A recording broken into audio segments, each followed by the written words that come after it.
జ్యోతి వందనం.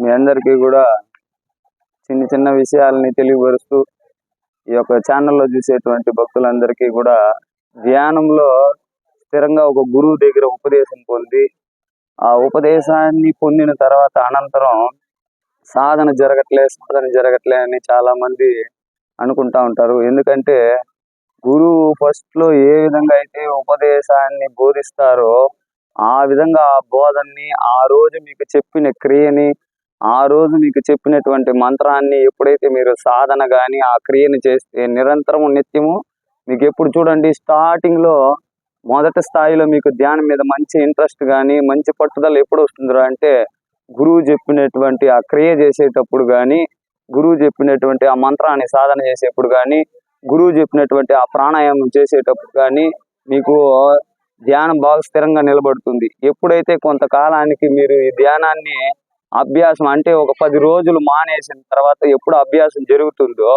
అభ్యాసం చేసిన కొత్తలో ఈ ధ్యానం గురించి ఇంకా మరిన్ని విషయాలు మరిన్ని గురువులు బోధపరుస్తూ ఉంటారు. అంటే వీడియో రూపంలో కానీ మీరు మొబైల్స్ లో చూసుంటారు, లేకపోతే పరంపరలో ఎక్కడైనా కనిపించి ఉంటుంది. అటువంటి సందేహం వచ్చినప్పుడు మీకు ఏమైతుందంటే ఎన్నో రకాలైనటువంటి యోగాలు ఉన్నాయి కాబట్టి అటువంటి యోగాల్లో ఒక్కొక్కరు ఒక్కొక్క విధంగా చెప్తా ఉంటారు. ఆ విధంగా చెప్పినప్పుడు ఏమవుతుందిరా అంటే ధ్యానంలో ఈ విధంగా ఉందా అని సెర్చింగ్ ఎక్కువైతుంది.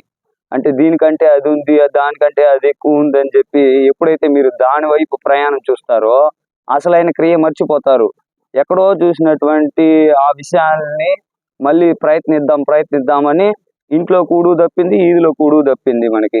అంటే ఈ ధ్యానము ఈ సాధన మిస్ అవుతుంది, ఆ సాధన మిస్ అవుతుంది, ఏది కాదు. మీరు ఎవరైనా ఒక గురువు కింద కానీ ఉపదేశం పొంది ఉన్నా, గురువు దగ్గర మంత్ర ఉపదేశం తీసుకున్నా అదే మంత్రాన్ని 1000 సార్లు కాదు, 1,000,000 సార్లు కాదు, 10 కోట్ల సార్లు అయినా సరే అదే సాధన అదే మంత్రాన్ని మీరు పట్టండి.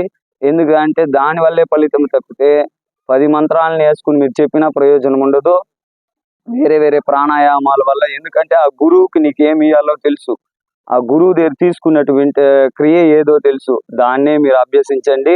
మీరు కానీ అతి తొందరలో సిద్ధి పొందకపోతే మీరే గమనించవచ్చును. కాబట్టి భక్తులారా, మీకు గురువు ఏదైతే బోధించి ఉండారో అదే మంత్రాన్ని సాధన చేయండి. అదే క్రియని మీరు ముందుకు తీసుకెళ్ళి వచ్చినట్లయితే మీరు తొందరగా గురువు అంత వాళ్ళు అవ్వాలి. కాబట్టి ఈ పరంపర అక్కడికే ఆగిపోవద్దు. ఏ గురువు అయినా కూడా మీకు మంచి బోధలే చేస్తారు. కాబట్టి ఎన్నో రకాల వంటి యోగాలు ఉన్నాయి. కాబట్టి మీరు ఎవరినైతే ఎంచుకున్నారో ఆ గురువు ఉపదేశాన్ని అయితే మీరు మొదట్లో ఏ విధంగా అయితే మీకు తెలియపరిచాదో అదే విధంగానే మీరు ఫాలో చేయండి. చూడండి, ఈ రోజు నుంచి ఈ వీడియో వీక్షించిన అనంతరం మీరు గురువు ఏదైతే బోధించారో సేమ్ అదే ప్రాసెస్ లోకి వెళ్ళండి. 48 days లో కానీ మీకు మంచి ఫలితాలు లేకపోతే నన్ను అడగండి. ఎందుకంటే మంచి ఫలితాలు ఉండాలంటే మీకు గురువు ఆ రోజు ఏదో మీకు తెలిసినటువంటి ఆ నేత్ర పొరల్ని ఎప్పుడైతే మీకు తొలగించారో, ఆ జ్ఞాన నేత్రాన్ని ఎప్పుడు ఇచ్చారో, మీకు ఆ జ్ఞానం ఎప్పుడు ఇచ్చారో, ఇవన్నీ ఒకసారి మీరు గుర్తు తెచ్చుకున్నారంటే మీరు గొప్పలు అవుతారు భక్తులారా. కాబట్టి మరిన్ని విషయాలు కూడా మరిన్ని సందేహాల కోసం మన యూట్యూబ్ ఛానల్ని మీరు వీక్షించి అందులో ఉన్నటువంటి మంచి విషయాలను గ్రహించగలరనేసి మరీ కోరి ప్రార్థిస్తా ఉన్నా. హరి ఓం. అరుపెరుం జ్యోతి వందనం.